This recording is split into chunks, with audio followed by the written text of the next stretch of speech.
Okay, so this video is for all of my parents out there. This is knowledge from one parent to another. And I want to also say thank you to my new subscribers. Again, I didn't think I would get that far, and that means a lot to me. Your love and support means a lot to me. And, I don't care about all of that attention.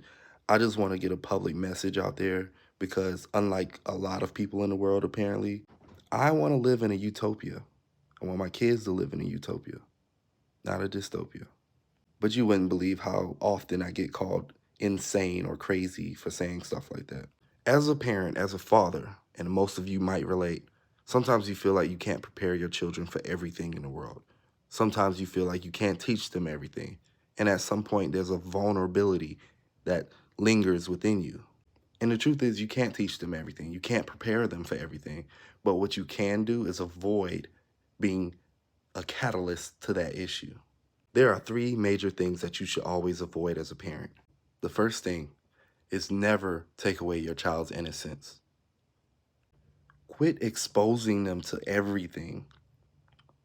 Monitor what they're watching in terms of movies on their tablet because a lot of stuff is propaganda and it shapes the mind. Also, keep a healthy balance because telling them the truth means a lot more. You don't want your kid to grow up blindsided because you wanted to keep them in a bubble when they were younger. A lot of people won't understand this, but in the African American community, we tend to teach our children a lot more than any other race in America.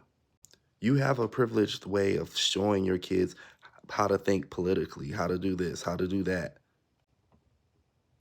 We had to have talks about how to engage with the police so you can live.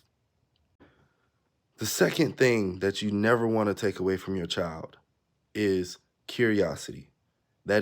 Curiosity is the breaking point in which they are showing their potential to want to learn. I know it's annoying your daughter or your son asking a million questions and you sometimes get annoyed, but at the end of the day, that's their brain functioning, learning. Don't tell them to shut up. Don't tell them to get out your face. Just pay attention to what they're asking. If you can't answer it, then that means you don't know everything yourself. Don't be embarrassed when they ask their teachers or the priest or the pastor certain questions because you feel like they shouldn't challenge authority. They should, because they shouldn't follow people blindly. And the third thing you never want to take away from your child is their creativity. Let me just put it to you this way. When you take away their creativity, you put them in a box. They become conformed. And that's how you get a cult.